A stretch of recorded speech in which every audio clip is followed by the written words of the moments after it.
Have you ever met someone who worked their whole life, did almost everything right, built a family, bought a house, kept up with the bills, and yet today feels a silent fear when they think about the future?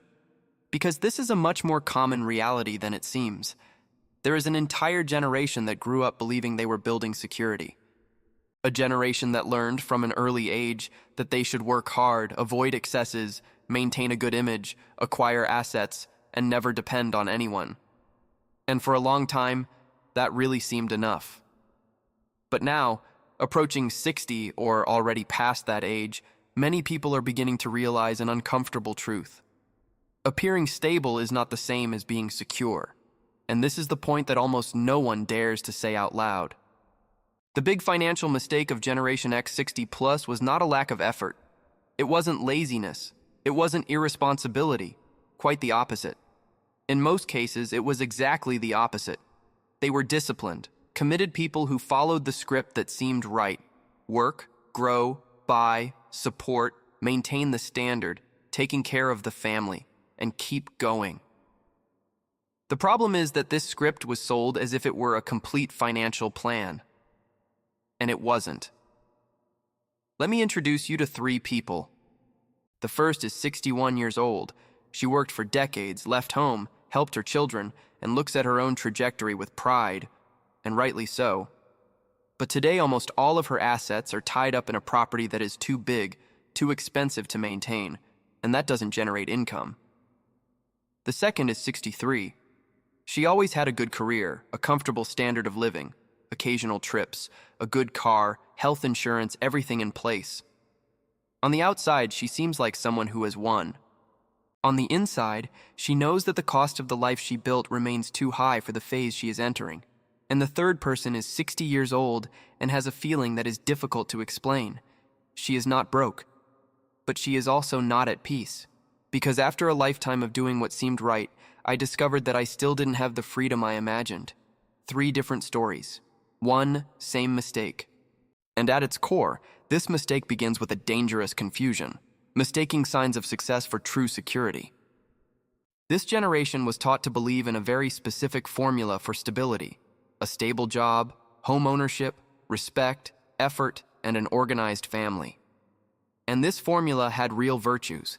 It created disciplined, committed, and patient people. The problem is that the world has changed. Retirement has lost its appeal, the cost of living has risen, longevity has increased. Healthcare costs have grown, and many children have continued to depend on their parents for longer. Suddenly, what seemed like a solid foundation began to show its limits. But this mistake doesn't appear all at once. It arrives silently. The person realizes they have assets, but little liquidity. They have possessions, but not enough income. They have a life that seems stable on the outside, but requires too much effort to stay afloat. And this weighs even more heavily at 60 plus, when the same energy to start over from scratch no longer exists. The first major trap was believing that visible assets were the same as protection. For decades, home ownership became the greatest symbol of stability, and rightly so. For many people, a house represented victory, dignity, and concrete proof that the effort was worthwhile. The problem is that many people concentrated almost all their security in this single asset. And a house can have value without generating income. It can represent achievement without providing liquidity. It can be a symbol of success and at the same time, limit freedom.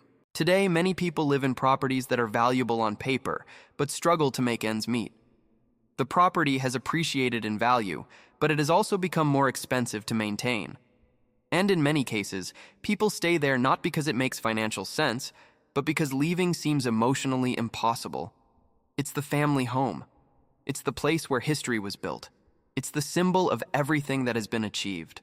That's why giving it up seems like defeat, when in reality, sometimes the greatest risk lies in remaining tied to it.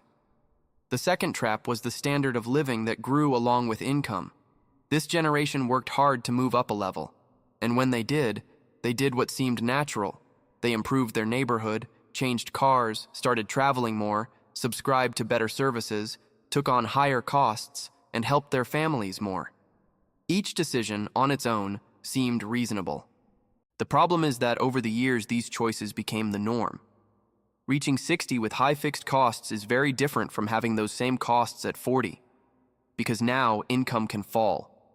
Retirement rarely matches the standard of the most active phase of life, and any unforeseen event weighs more heavily. That's where a silent anxiety arises. The feeling that you spent decades building comfort, but you can't relax because that comfort has become too expensive to maintain. Many people don't suffer from a lack of possessions. They suffer from the weight of the structure they created.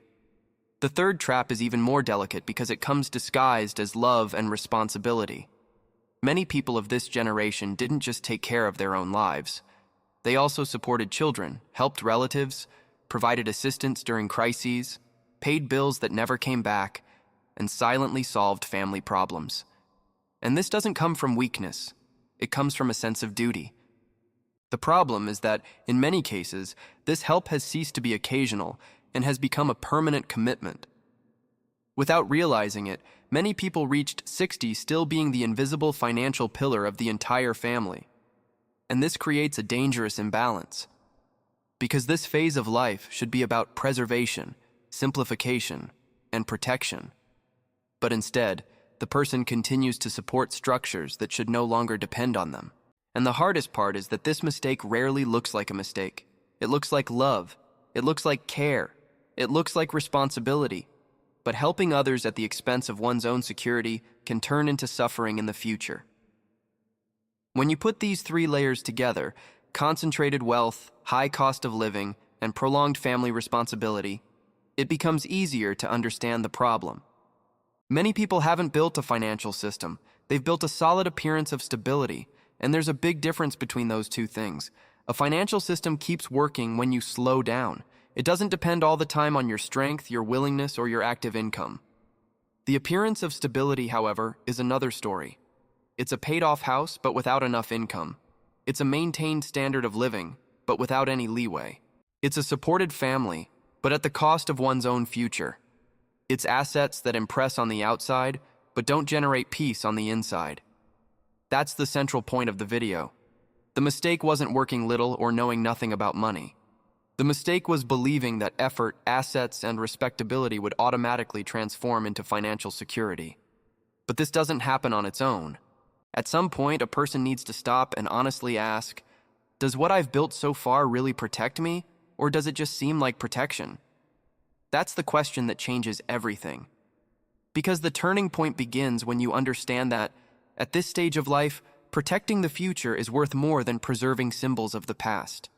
This might mean rethinking your home. It might mean reducing costs. It might mean setting limits for adult children. It might mean transforming part of your assets into liquidity, income, and breathing room. And none of this erases your history. Reducing is not failing.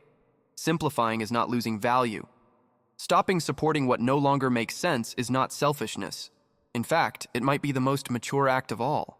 The question now shouldn't be, how do I keep everything exactly as it is? The right question is, how do I organize what I've built so that it finally works in my favor? Because in the end, the goal of this stage of life is not to appear successful. It's to feel truly secure. It's to be able to live the next few years with less fear, less burden, and more freedom. Maybe you can't go back in time. Maybe you can't fix everything at once, but you can still see clearly. You can still reorganize, you can still simplify, and that already changes a lot. So I want to leave you with a question. What are you still defending today that no longer protects your future?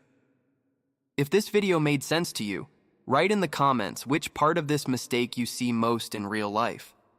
And if you like this type of content, subscribe to the channel, because here the idea isn't just to talk about money. It's to help you see what almost no one dares to say.